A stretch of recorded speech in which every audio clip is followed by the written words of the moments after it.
สำหรับวิธีการถอนหรือว่าขายเนาะหลังจากที่เราเทรดได้กำไรแล้วเราอยากจะขาย UST ของเรานี่นะให้กับผู้ที่รับซื้อคืนนี่นะจะเฮ็ดจังไดเดี๋ยวเบิ่งนำกันพ่อเนาะ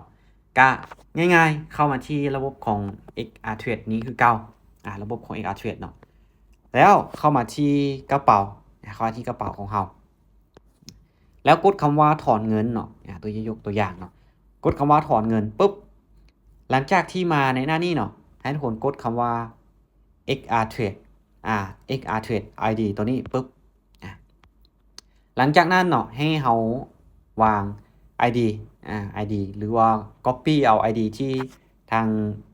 เราขอเอากับผู้ที่เฮ็ดธุรกรรมในการซื้อขายให้เราก็ได้นะถ้าเราบ่มั่นใจเราก็ขอเอาก็ได้เห็นบ่คือของตุ้ยเนาะตุ้ยจะแนบมากับเวลาที่ตุ้ยบอกว่าสำเร็จแล้วเนาะตุ้ยจะแนบไปเลยว่ามีกำไรแล้วถอนมา ID นี้ได้เนาะโดยการจะ copy เอา ID ตัวนี้เลย copy ไปปุ๊บมันยาวเกินไปเนาะคัดลอกแล้วก็มาวางที่นี่ก่อนแล้วจึงมา copy เอาสำคัญเนาะ ID ต้องถูกของทุกคนผิดตัวใดตัวหนึ่งนี่ก็คือเงินจะตกเป็นของคนอื่นเลยเนาะถ้าว่าเกิดความผิดพลาดกับเราเองก็คือจะบ่มีไผรับผิดชอบเนาะ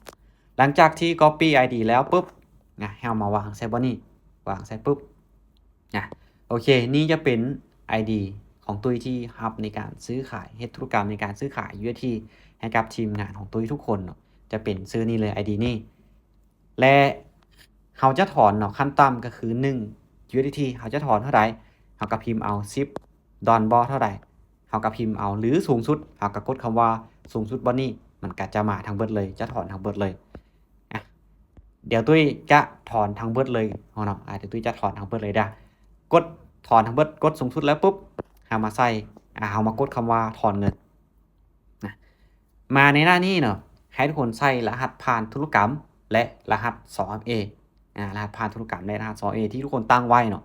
หลังจากที่ทุกคนใส่รหัสผ่านธุรกรรมสำเร็จแล้วต่อมาให้ใส่เป็นรหัส 2FA ให้ใส่เป็นรหัส 2FA เนาะปุ๊บเราก็ไป copy เอา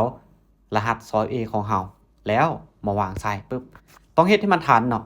เดี๋ยวเอาตัวไม้ก็ได้เพราะตัวนี้นี่เวลาของมันใกล้จะเบิดแล้วเห็นบ่ถ้าเวลาตัวนี้เบิดไปแล้วเปลี่ยนเป็นตัวไม้เฮาก็รอตัวไม้เนาะขอเพียงแต่ว่าชื่อเนาะชื่อที่เฮาตั้งรหัส 2A ในบัญชีนั้นมันชื่อแบบใดเฮาก็รอแล้วก็มา copy เอาตัวไม้ปุ๊บได้แล้ว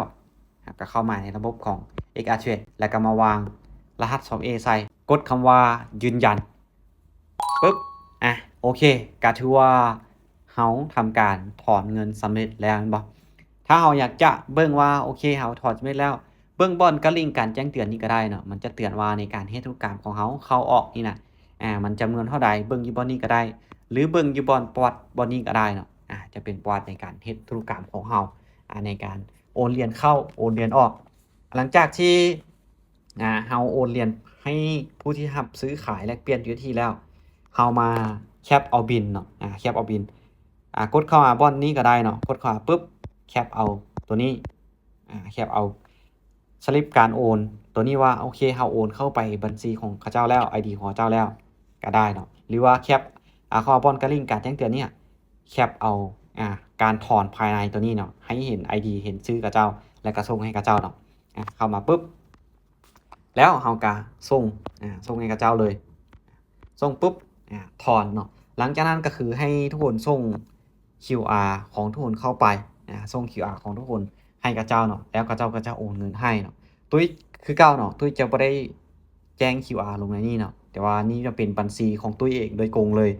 บัญชีของตุ้ยโดยตรงเลยเป็นการสาธิตเนาะเป็นการสาธิตหลังจากที่เฮาส่งบิลในการโอนเงินแล้วเฮาก็รอกับเจ้านั้นโอนเงินมาให้เฮาหลังจากที่กับเจ้าโอนเงินมาให้เฮาแล้วเนาะก็ถือว่าสำเร็จในการที่เฮาถอนเงินแบบง่ายๆนี่จะเป็นวิธีในการขาย UST ภายในระบบของXR Trade แบบ P2P เนาะผ่านบุคคลที่รับในการซื้อขายถ้าว่าไผที่เฮ็ดธุรกรรมด้วยตัวเองบ่เป็นเนาะก็สามารถจะซื้อขายผ่านบุคคลที่รับในการเฮ็ดธุรกรรมได้